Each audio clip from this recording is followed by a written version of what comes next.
তোমার জন্য আজকে এই বেগুনি কালারের এত সুন্দর একটা সবজি কিনে আনছি, তোমারে আমি সালাদ খাওয়াবো। সেটা তুমি সালাদ খাইতে রাজি না, তুমি আমারে বললা হালকা করে একটু ভাজি করো।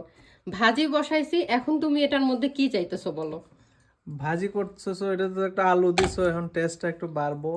হ্যাঁ, আর একটু ধন্যবাদ কাঁচামরিচও দিও। আর কি মশলা দিব এটার মধ্যে আমি? না, মশলা দিও না, একটু পুরা পুরা ভাজি করে, হ্যাঁ, তাহলে সেটাই খাইতে তো। ভালো লাগবে। তুমি এটার মধ্যে তোমারে চাইছি সালাদ খাওয়াইতে, এরপরে ভাজি, ভাজির পর আলু দিতেছো, তাইলে আমার শর্ত হয়েছে তুমি যেহেতু এখানে আলু দিছো, তুমি এটা ভাত রুটি কোনো কিছু ছাড়া শুধু বাটিতে নিয়ে শুধু সবজি খাবা। ইয়া আল্লাহ, একটু ভাত দেখাই, একটু ভালো লাগবো। তুমি কিসের জন্য এটা ভাত দিয়ে খাবা?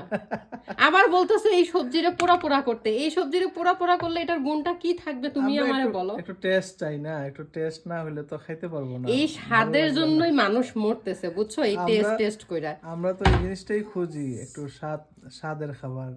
হ্যাঁ, তবে সেটাই। ঠিক আছে, তোমার কথাই ঠিক, তোমরা তো নিউট্রিশন থেকে যেভাবে সাজেস্ট করো এইভাবেই খাওয়া উচিত, কিন্তু আমরা তো এইভাবে খাইতে চাই না। নিউট্রিশন ভ্যালুটা বুঝি না, আমরা মনে করি একটু টেস্ট দরকার, একটু মশলা দরকার, একটু পুরা পুরা ভাজি করা সেই দরকার, সাথে একটু ভাত দরকার, একটু একটু ভাত রুটি দরকার। দরকার। এখানে অলরেডি আলু হিসেবে কার্বোহাইড্রেট মিশানো হয়ে চলে গেছে, আসছে। কিন্তু ওইটা আর মাথায় না, খাটাইতে ওটা তো আমরা আমরা রাজি না। বুঝি না, কিন্তু এভাবেই খাওয়া দরকার।